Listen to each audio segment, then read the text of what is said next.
Be at half-staff to honor the life and times of George Herbert Walker Bush. There was breaking news last night, but the Michael Flynn sentencing recommendations came out. Robert Mueller has decided to recommend no jail time. It's pretty clear that he helped with a number of investigations, but it didn't seem he gave up anything on the question of Trump and collusion. Defense Secretary James Mattis ordering thousands of troops to stay at the U.S.-Mexico border until at least the end of January. The Democrats know so much. That is true. And we have to kind of tell everybody how smart we are. You name the Democratic leader or presidential nominee, they're disconnected with the American people. This 9-year-old fought his town's ban on snowball fights, and he won. I thought it was an outdated law, and there's no reason you can't throw snowballs. What do you want to be when you grow up? President, so I get the whole White House to myself and I can make more changes. But you could all in. This is what you see. The world's #1 cable morning news show on this very busy Wednesday. Isn't that a beautiful song? It is. Always loved it. Always loved it. All right. Thank you very much for joining us. It's a National Day of Mourning. It is. Today, we honor the life and the legacy of George Herbert Walker Bush on this National Day of Mourning. This is a live look inside the U.S. Capitol Rotunda, where his body is lying in state. Yes, thousands of people have already waited in line to pay their respects, as well as midnight. As late as midnight last night, the line was still out the door. That's right, a couple hours long. That was last night. Now, during this hour, they will be starting to move his body toward the National Cathedral in Northwest Washington, and that's where Mike Emanuel is posted on this Wednesday morning. Michael? Steve Ainsley, Brian, good morning to you. In about 3 hours, President Trump, former presidents, and much of official Washington will be here at the Washington National Cathedral to pray and to say farewell to President George Herbert Walker Bush. As you mentioned, his body remains in the United States Capitol Rotunda, where people have spent hours for the opportunity to go in and pay their respects. The mood in there has been respectful and peaceful. President Trump and First Lady Melania have had some quality time with the Bush family. They went to visit with them at the Blair House yesterday afternoon, and the First Lady also showed Mrs. Bush the Christmas decorations at the White House. Then last night, former President George W. Bush and his wife Laura returned to the Capitol Rotunda. It was an opportunity for them to pay their respects, but also to thank people from all across the country who turned out for their prayers, compassion, and kindness. Former Governor Jeb Bush talked about how his father respected everybody. The guy was just the most generous, kind person that you'd ever meet, decent. And he treated everybody the same way. President Trump has commented about the level of detail and the precision of these events over recent days, paying their respects. Expect to see plenty more of that on this National Day of Prayer and Remembrance on behalf of the 41st President. Steve Ainsley, Brian. And Mike, it's really going to be a bipartisan gathering there, because George Herbert Walker Bush, remember, when he was president, he had a divided Congress and he had to work with people from across the aisle. No question about that. A lot of people have remarked about how he put country ahead of his own party frequently, did a lot of things that maybe were not short-term beneficial in terms of his political benefit, did what he thought was right, and a lot of people are admiring that now that he has passed. Yeah, absolutely. Mike Emanuel, you knew it up close and personal. Actually, I remember you were covering his son when he was governor of Texas, and you got to know the Bush family well. Mike Emanuel, thanks so much. Mike. Thank you so much. A couple of things stands out. When you and your mentor is LBJ, he was the one who then businessman George Bush talked to about maybe running for Senate. He was congressman then. He said, should I run for Senate in Texas? He said, yeah, you should do that. He's a former president of the United States. He was the president of the United States at the time.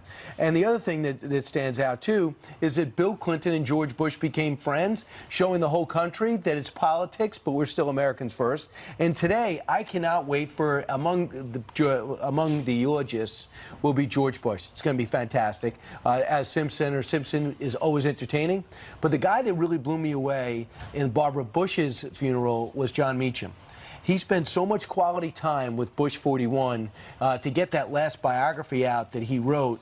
I think that he really has a perspective on his life, and I think he delivered it great. I look forward to seeing his remarks today. Well, the family Episcopalians, they go to an Episcopal church up in Maine when they're at Kennebunkport. They also go to an Episcopal church in Texas, in Houston, and that's where the memorial service will be tomorrow once the body is transferred there. And then he will be buried at the library in College Station in Texas. But people waited 3.5 hours last night or yesterday in the cold weather. It was 35 degrees there in Washington, but people just wanted to go and pay their respects. And a lot of sports celebrities showed up. Peyton Manning, Phil Mickelson, Coach K, Hale Irwin, a legendary golfer. They all visited the rotunda Cindy yesterday. McCain was there, Colin Powell was there, and Senator Bob Dole. We saw him in the wheelchair standing up at 95 years old. Greg Norman was there, Chris Everett was there, Jim Nance was there, Jack Nicklaus was there, and of course, as you can see right there, Bob Dole, once George Herbert Walker Bush's political rival.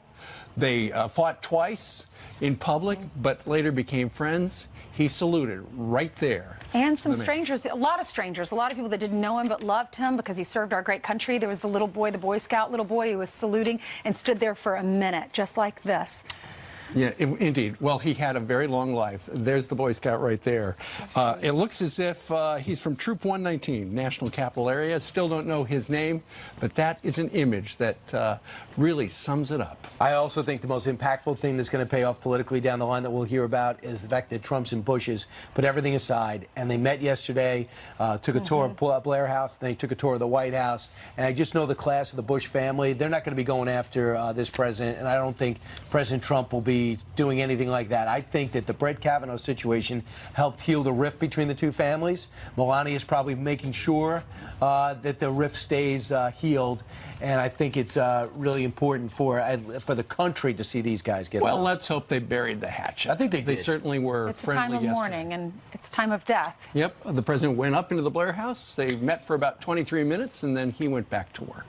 All right, meanwhile, let's talk a little bit about this. We finally saw the sentencing memo that Robert Mueller's team put out for Michael Flynn. Remember, it's been close to a year. He's been waiting to find out how much prison time. At the time of sentencing, there was some suggestion that it would be between 0 time and 6 months. And yesterday, the Mueller team put this statement out. Given the defendant's substantial assistance and other considerations set forth below, a sentence at the low end of the guideline range, which was 0, including a sentence that does not impose a term of incarceration, is appropriate and warranted. And what they say is because he was so helpful, he was interviewed 19 different times, despite the fact that he was charged with lying. Apparently, they felt that he was very cooperative. They say no time in the jail. Well, he could have gotten between 0 and 6 months and a $9,500 fine. And obviously, through that memo, you're seeing that Mueller is recommending no prison time. The false statements were about communications with the Russian ambassador and his work with the Turkish government. But some within the DOJ are saying they don't even believe he lied. And Rudy says there's nothing to do with collusion. Yeah, we don't know a lot of it because a lot of it's redacted, so there's something for everyone. The Democrats are saying, aha, what he gave up to Mueller's probe is redacted. That'll show you. And then others are saying, really? Is this it? No prison time? You bankrupted this guy, you strung him out for a year, you destroyed his career, he had to sell his house. For what? In the end, what did actually happen? I can't wait to see Michael Flynn's book about what the reality is behind what took place over the last year. Kim Strassel was with us on the couch a short time ago. She's a Wall Street Journal columnist. She said this about what she ascertained from what she read.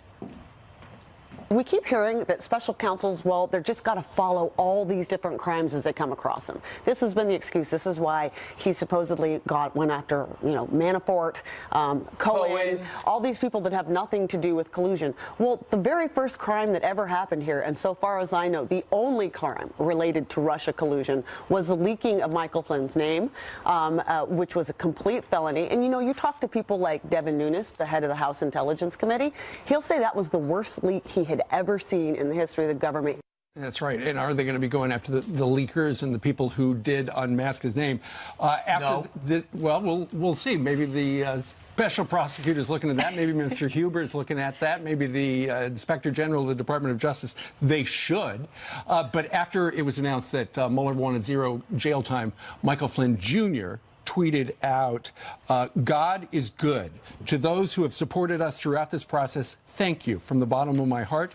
I will never forget you. Yeah, well, that family has been through it over the last year. Additional sentencing memos are expected for Michael Cohen and for Paul Manafort. So some are saying this is a signal that the investigation is winding down. Let's hope so. Michael Cohen will go, no, I'll keep talking if you want. I have more to say after 70-plus hours. I wonder if Carly Shimkus has more to say. I always have more to say. Don't test me. Okay, I'll go got it. forever. You got it. All right, we do begin here with a Fox News alert. Family members now confirm the body found outside an Airbnb in Costa Rica is missing Florida woman Carla Stefaniak. A security guard is under arrest after giving conflicting statements to investigators. Officials say the body had multiple stab wounds and head injuries. Carla was in Costa Rica to celebrate her birthday. And Defense Secretary James Mattis ordering thousands of troops to stay at the U.S.-Mexico border through the holidays. 6,000 service members will be posted across Southern California, Arizona, and Texas until at least the end of January. They will continue to install and repair wire barriers and bolster security as a response to the migrant caravan from Central America. 90 suspected mobsters arrested in a massive sweep across Europe. Police conducted raids in Italy, Germany, the Netherlands, and Belgium. The Italian mob group bought and sold restaurants and cafes as a front to launder money, making it hard for investigators to track them down. They're accused of trafficking drugs along with bribery and violence. And more parents are getting their baby names from the First family. The First Lady's name, Melania, surging by 227% in popularity among parents since 2015. That's according to data from the Social Security Administration. President Trump's daughter's name, Ivanka, jumped by 362%. And the name of the president's youngest son, Barron, grew by 90% in popularity. Carly, I way. have a prediction. You're going to see Melania dominate in year 3 this year. You think because so? she is starting to really emerge. Starting to do more interviews. You don't mean the name, you mean her. No, I mean her individually. Yeah, I think we want to hear more from her. We all, you know, she's beautiful from the very and beginning she has so to many now, talents. we've heard so much more from her since the first few months. She's the First Lady. We want to hear from her. Right. I was talking to Carly, and you just took over That's the all. conversation. Carly, thank you very much. And you know, Oh, Steve, we're not allowed to talk, by the way. apparently so. This is the Brian Kilmeade show. talk show. But the great thing about the First Lady yesterday was when she went over to visit the Trumps visited the Bushes over at the Blair House. She invited Laura Bush and the entire Bush family to go back to the White House because there are so many people who were involved in that administration who still work at the White House.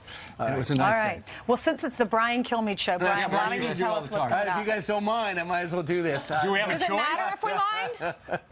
We'll see you tomorrow. Welcome back to the Brian Kilmeade Show. Okay. Meanwhile, the migrant crisis is crushing Europe. Now, one country will now send them to an island. Mark Stein weighs in. And what else, Brian? And the stock market plunging nearly 800 points. How concerned should you be? The Jeopardy question should have been Brian Kilmeade.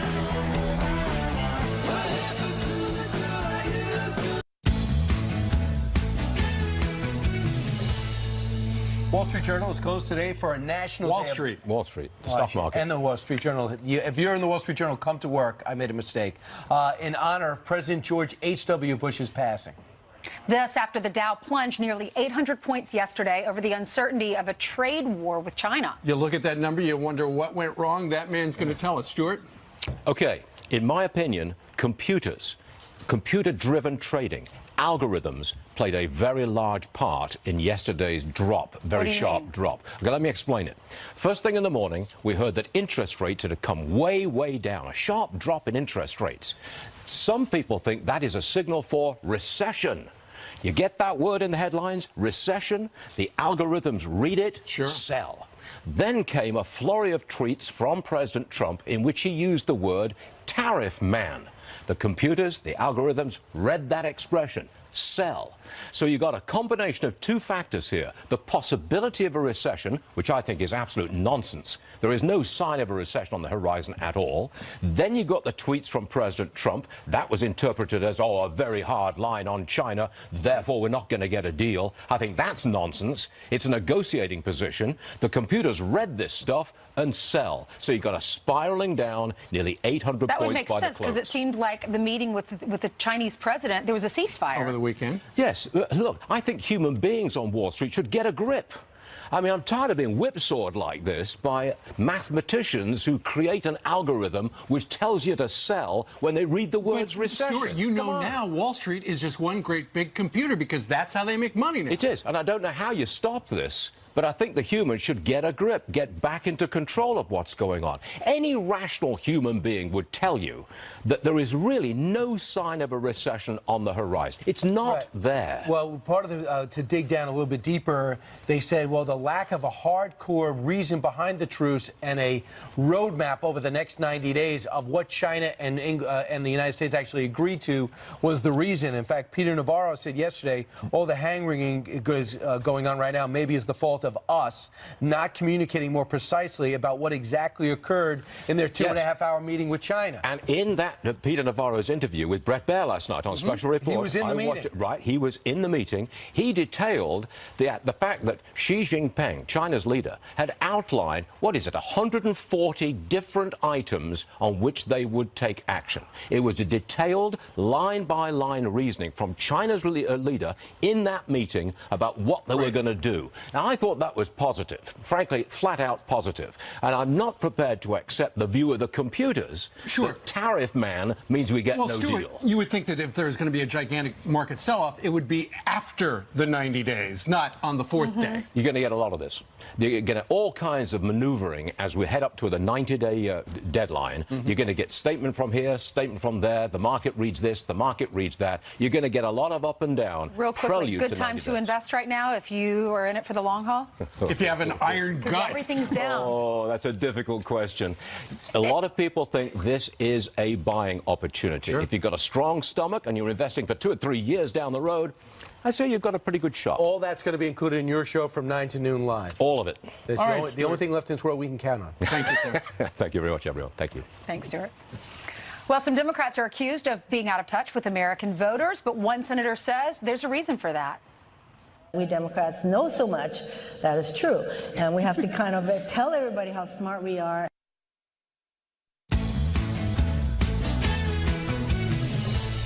Here's some quick headlines for you. First, an epic world record-setting moment. Fans of the appropriately named Hershey Bears minor league hockey team, look at that in Pennsylvania, tossing nearly 35,000 stuffed teddy bears onto the ice after their team's first goal. They're going to be donated to a local organization. That's a lot of kids will picking up. love that. I know, but it's Christmas time.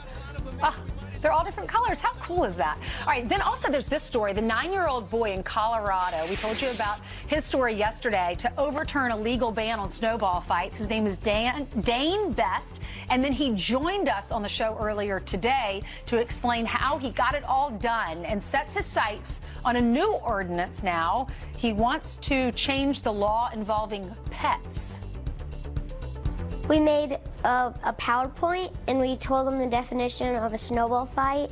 You can only have a cat and a dog, and you can only have 3 of them. And you can't have like a guinea pig or a hamster or fish.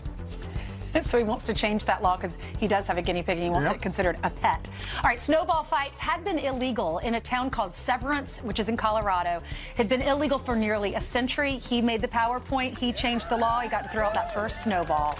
You can now have a snowball fight in Colorado. That's right. Thank goodness. He threw it into the parking lot. Meanwhile, Democrats are accused of being out of touch with some voters, and one Democratic senator from Hawaii thinks she knows why. They're too smart. One of the things that we Democrats have a really hard time is connecting to people's hearts instead of here. We have a really hard time doing that, and one of the reasons that it was told to me at one of our retreats was that we Democrats know so much. That is true, and we have to kind of tell everybody how smart we are. Exactly. Here to react, former White House Communications Director, very smart guy in his own right, author of Trump, the Blue-Collar President, Anthony Scaramucci. Anthony, is that the problem with Democrats? They're too smart? Well, I mean, listen, I do write about that in the book. I mean, the problem is that they think they're too smart, and so they've totally disengaged from a very large group of people. The other thing they're doing is they're calling people deplorable, white ethnocentrics, nationalists, racists.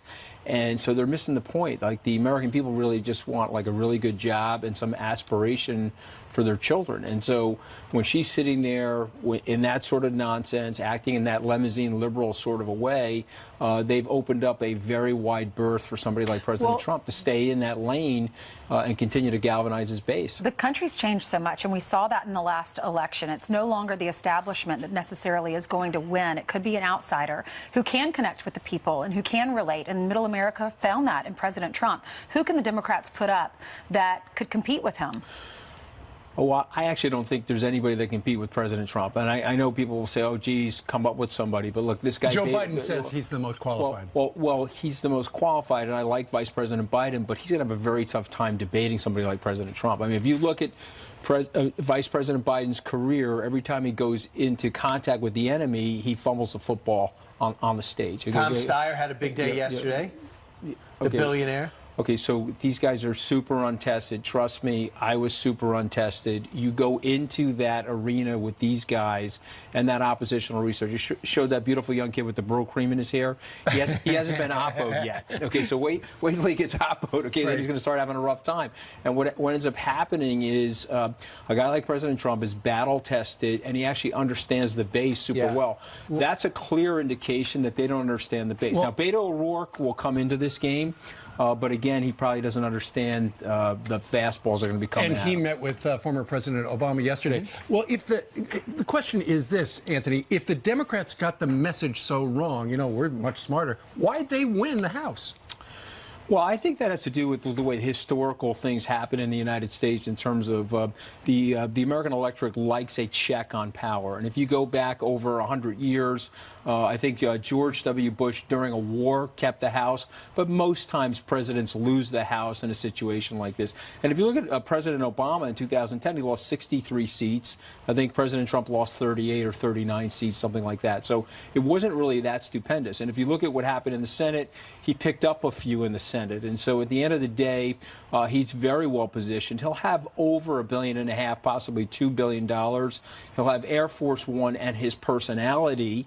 And if he's going against people that think that they're smarter than the American people, here's an aphorism from Richard Nixon. He said, you know, the American people will vote for people that they dislike. They gave Richard Nixon a landslide. But what they don't like doing is voting for people that dislike them.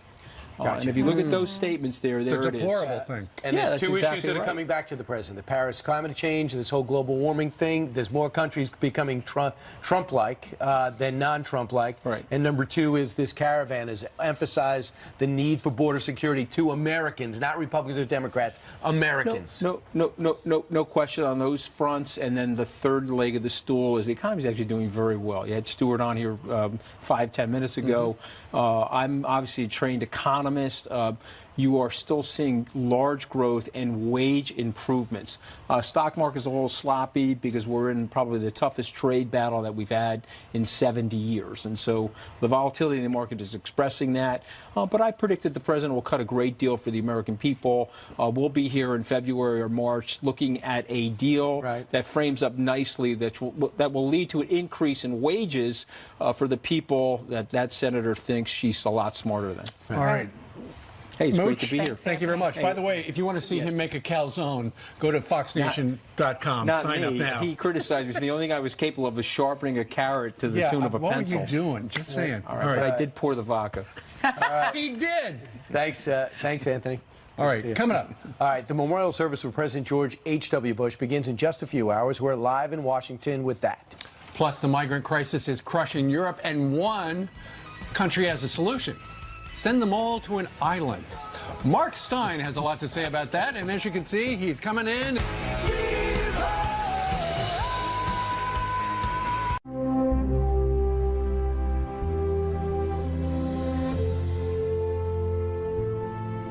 Over the last couple of days, we've been saluting the life and times of George Herbert Walker Bush. These are images, as you can see, from the north face of the U.S. Capitol, looking, and as you can see on the right-hand part of the screen, you can see the Library of Congress. On the left, you can see the U.S. Supreme Court. It is from this pool camera that we will see the casket of George Herbert Walker Bush be taken from the Capitol. We believe within the next hour or so, thousands have streamed past his casket as he lay in state. And now he heads toward Texas eventually, but along the way, he's going to go past the Naval Observatory, where he lived for 8 years as vice president, and then on to the National Cathedral in Northwest Washington. Well, the ceremony gets underway at 11 o'clock. That's when the memorial service officially begins. But we begin talking to Mark Steyn right now. Mark Steyn, the outstanding columnist, as he requests that we introduce him as, and commentator. You see him all around. Mark, great to see you. Hey, good to see you, Brian. How do you feel about the country's response to President Bush 41? Well, I'm stunned by it. I think he deserves it, but I didn't think that Americans would respond like this. No, and I think it's a lot to do with how he lived his post-political life. He had a rich life. He had other interests, so he wasn't consumed by politics. And something actually bad and unfair happened to him in 1992, I think. But he took it very well. He adjusted to it. He lived a full post-political life for the last 25 years. And I think that plays a large part. He's an object lesson, by the way, in how to live life after you've been president. Yeah, what stands out the most for you? In what he did? Well, I think actually a lot of the world of the last 30 years was defined by him. If you remember, after the fall of the Berlin Wall, the Germans wanted reunification. Mrs. Thatcher, for example, objected to it very strenuously, and it was the fact that George H.W. Bush agreed with the Germans on unification that in effect created the map of the new Europe. He was an influential president, consequential president. He absolutely was. Right guy at the right time. Yeah. You know, and having been in Washington at the time, you know, he had such bad press coverage because he came right after Ronald Reagan. Yeah. And Newsweek famously put the wimp factor on the cover. But you know something? I actually think that's well, it's what I like about him. At the Reagan funeral, whatever it was, 12, 14 years ago, Brian Mulroney and Mrs. Thatcher gave very formal eulogies, and there was something actually very sort of touching, and in that kind of slightly awkward, goofy way he had when he spoke in public, that made what George Bush said about President Reagan actually seem very true and honest and genuine. He didn't speak like a smooth, accomplished, glib, focus group politician. He was just like a slightly awkward, geeky guy, and the way he talked, I mean, people put words in his mouth. Our pal Peggy Noonan wrote in that 1,000 points of light thing. I never knew what it meant. I wouldn't want to see 1,000 points of light suddenly coming out of nowhere. And they always sounded slightly unreal in his mouth because he was actually a very genuine person who spoke like a normal human being as well. There's something else going on with immigration. Yeah, in Denmark, they're sending the immigrants or the migrants there to an island. Right. What do you think about that? Well, it's fascinating to me that things that in 5 years ago would have got you prosecuted for hate crimes, the mainstream parties in Denmark, Sweden, all over Europe. Hungary?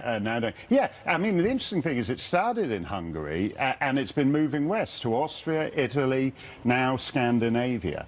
Something is changing there very fast on immigration in the last 5 years. And again, it's slightly the same thing that Donald Trump did 2 years ago. It's like reframing the debate in terms of the interests of the people who are already in the country. Who put you in office in many cases. Yep. And they say, what is wrong with having your nation, putting your nation first, whether it's Denmark, Australia, Brazil, or America? Yeah, Australia does the same thing. It takes them to rather sleepy Nauru, a former British colony, which is basically an island of made of guano deposits. And they asked us to take them. Yeah, remember? yeah. That was the first fight we got with the Australian president. you did, and this is where Trump reframed the immigration debate here, and it's tragic to me that the Republican. I mean, to be honest, that kid who got the snowball ban overturned, right. Yeah, brilliant guy.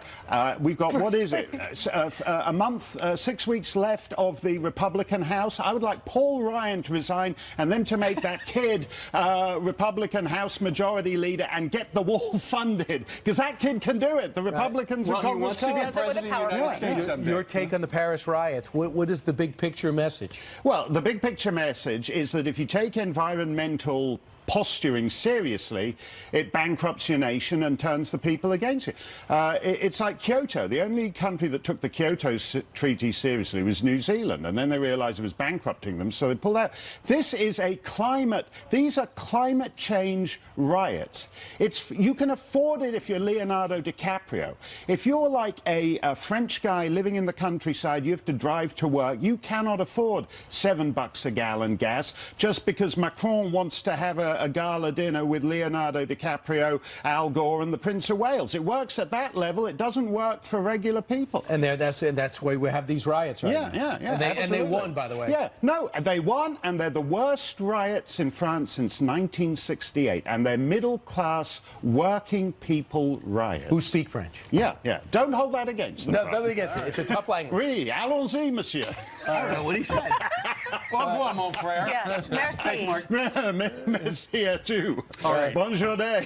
There you go. We can keep this up for hours. Guten Tag. Yeah, guten Tag to you. I only know German. All right. Eine Apfelsaft, bitte, Fräulein. I can do it all. I guess I don't know German. All right, right over there is Carly, and she's got the headlines. Hey, good morning. Good to see you guys. And an update on a big story we've been following for weeks. The CIA director briefing lawmakers, leaving them convinced that the Saudi crown prince ordered Jamal Khashoggi's murder. There's not a smoking gun, there's a smoking saw. You have to be willfully blind not to come to the conclusion that this was orchestrated and organized by people under the command of MBS. Well, the Crown Prince denies knowing about the columnist's murder at the Saudi consulate in Istanbul. President Trump has cast doubt on whether or not the prince was involved. This could be Beto O'Rourke's biggest hint yet that he's running for president. According to the Washington Post, the failed Democratic Senate candidate from Texas met with Barack Obama after the midterms. The reported meeting took place around the time Obama called O'Rourke a, quote, impressive young man. And did you catch this awesome Jeopardy answer last night? 800 blank news. With Steve, Ainsley, and Brian. Fox blank blank. Dave. What is and friends? Correct. That's right, he got it right. Retired Pennsylvania police officer and Army veteran Dave Leffler, he got it right. He won the show and will be back on tonight. Leffler works for the Working Warrior Foundation, which helps veterans find jobs. He won $54,000 so far. And back on tonight. And he's a Patriot. How about that? That was almost a trick question because it was Fox blank blank. If he would have said, what is Fox and Friends, he would that would have been wrong. He's a smart man, though. Yes, he got it right. What is and friends? And I guess he's a viewer, too. And it's too bad it's one of those games where you couldn't phone a friend. They could have called us. They also taped it like 4 months ago. Well, in case they're on a phone a friend, give them your phone number. You got it. So they can... 917. Carly, thank you very much. Thanks, Carly. All right, as the nation says goodbye to President Herbert Walker Bush, we are remembering him with one of the Secret Service agents who served on his detail. Coming up next.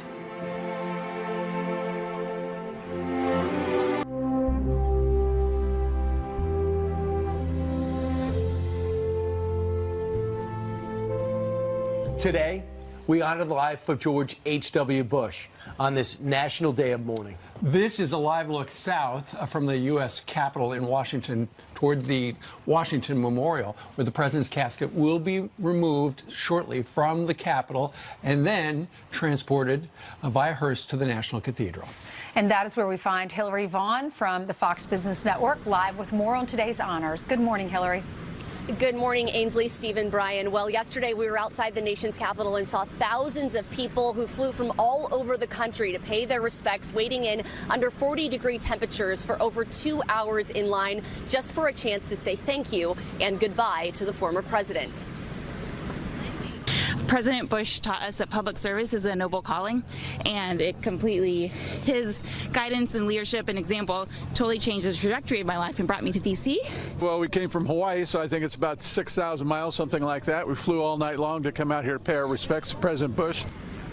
A roster of professional athletes and all-stars also arrived to honor Bush 41, NFL quarterback Peyton Manning, pro golfers Phil Mickelson, Jack Nicklaus, Greg Norman, all came by to pay their respects. We also saw Sully, the yellow lab that has been beloved by the Bush family, come by to say goodbye to his companion that he spent the last few months with and spending time with. Today marks the National Day of Mourning. We are expecting the casket carrying the former president along with his family to arrive here at the cathedral at 11 a.m. And we also are getting word about who will be sitting in that first row in front of the pulpit. It will be President Trump along with his wife Melania, also with former other presidents and their families, including, of course, George W. Bush, Bill and Hillary Clinton, and Barack Obama and his wife as well.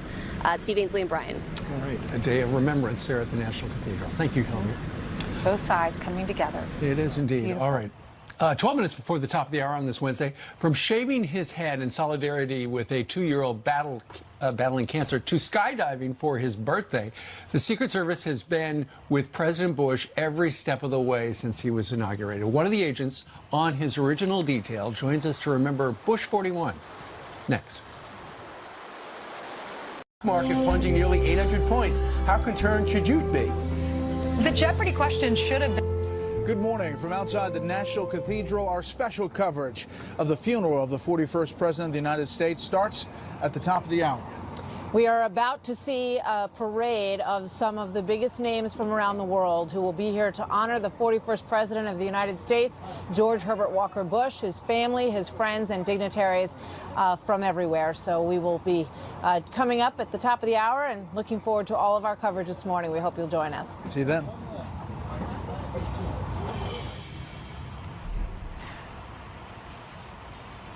Among those paying tribute to President Bush today are the Secret Service agents who will remain by the president's side until he is laid to rest. Deputy Assistant Director of the U.S. Secret Service, Ron Rowe, was on President George W. Bush's detail. He now joins us from our nation's capital. Ron, good morning to you. Good morning. Good morning. We know that this man appreciated your service, and in fact we've heard some stories in the last 48 hours or so about how they would stay at the White House on Christmas Day, for instance, so that members of the Secret Service could have time with their families. But tell us a story about when George Herbert Walker Bush shaved his head.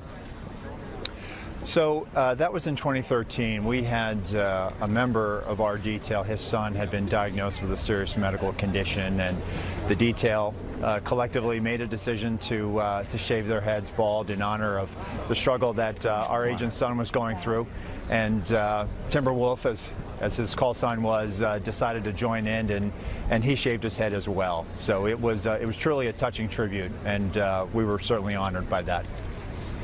Did you ever get to meet him? I know you were in detail with 43, but did you meet his dad? Coming in, and he's going to... I did. As a young agent, I spent some time protecting and supporting the detail when they would come to South Florida, which is where I started my career. But while I was assigned to the Presidential Protective Division, I spent more than one Christmas at Camp David and did have some interaction with both the former Mrs. Bush and President Bush. Can you share one of those stories?